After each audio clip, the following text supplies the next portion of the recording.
இது வந்து பார்த்திங்கன்னா இது வந்து ஒரு ரவுட்ரு. இது வந்து என்னென்னா ரவுட்டரோட பேக் சைடு வந்து இது. இப்போ பார்த்தீங்கன்னா இது வந்து ஃபஸ்ட்டு வந்து மோடத்தில் இருக்கிற கனெக்ஷன் தூக்கிட்டு வந்து இந்த இடத்துல வந்து ப்ளக் பண்ணிடணும். அதுக்கடுத்து ஆன் பண்ணிக்கணும். அதுக்கடுத்து வந்து சுவிட்சு பார்ப்போம். சுவிட்சு வந்து 48 போர்ட் இருக்கும். இது வந்து யூஸ் பண்ணக்குள்ள ஒரு இதில் வந்து ப்ளக் பண்ணிட்டு நம்ம 48 கனெக்ஷன் வந்து எடுத்துக்கலாம் சுவிட்சிலேருந்து. இது வந்து நம்ம ஆக் கட்டுற சுவிட்ச் இருக்கும் இது. அப்புறம் பார்த்தீங்கன்னா இது வந்து என்னென்னா ஒரு வைஃபை ரவுட்ரு. இது வந்து என்னென்னா ஒரு ஆஃபீஸில் யூஸ் பண்ணலாம், இல்லைனா வந்து நம்ம வந்து சாதா வீட்டிலலாம் யூஸ் பண்ணலாம். இது வந்து வைஃபை ரவுட்டர்னு சொல்லுவாங்க.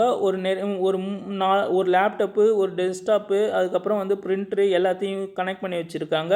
மோடம் கனெக்ஷனை கொண்டு வந்துட்டு அதுக்கப்புறம் இந்த வைஃபை ரவுட்டரை அக்சஸ் பண்ணியிருக்காங்க.